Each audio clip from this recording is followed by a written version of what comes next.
we know always talks about CKLW. I think you should go on the air with him too, because everybody that listened to him on CK loves it. But we all know that you're heard throughout Detroit, and especially your husband was on there as well. There's so many cool stories about it, from Byron MacGregor as well. What is the deal? Everybody's getting together and the public's coming out?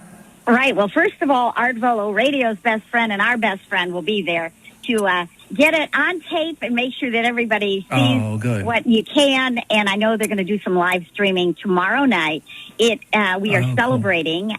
Let's just start with that. The 50th anniversary of the format change of CKLW Radio. Now, for those of you who do not know of CKLW Radio, it was a 50,000-watt powerhouse broadcasting into 28 states and 6 Canadian provinces in its heyday, which ended up being into the 70s. And that's when I took over in the mid-70s, and my late husband that would be Byron MacGregor, came to CKLW in late 1967. So 50 years ago, they made the format change for CKLW from the folksy, neighborly station in Windsor, located in Windsor, on 800 on your dial.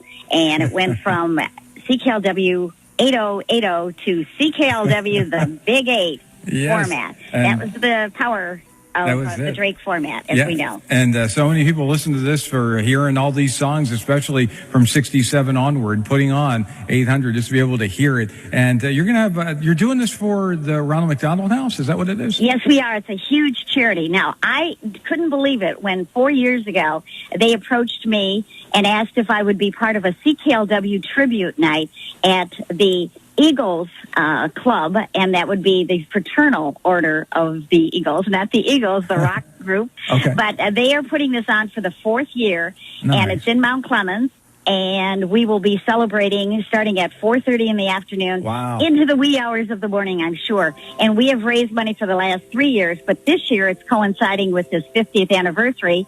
And so it's going to be even bigger and better. We've got people coming in, driving in, fans. It's free to the public, but it's a good charitable event, too, because there's a huge auction. I'll just mention quickly that Brother Bill Gable, one of the great CKLW jocks, and he's going to be there, Charlie O'Brien are my cohorts in crime for the night. We'll be kind of co-hosting along with the great folks at the Eagles Club. And then we've got all kinds of other people coming in. Lou Henry, who was not only a jock, but he was also a 2020 newsman. And Len Robinson, names I don't even know, Rick Allen, people coming in from California just to be there and just to celebrate what was a great and very legendary radio station that we're all so thrilled to have been a part of. There'll never be another, as you well know, Phlash. There it is. I think I got to drive to Detroit for the weekend, maybe. Got to be here. Yeah. All right. I always like coming over there. If not, you'll be able to see some of the aftermath in pictures and maybe possibly live streaming if you get a chance tomorrow night. So if the public wants to come out and celebrate 50 years of CKLW, is there something online where they can look it up? Yes.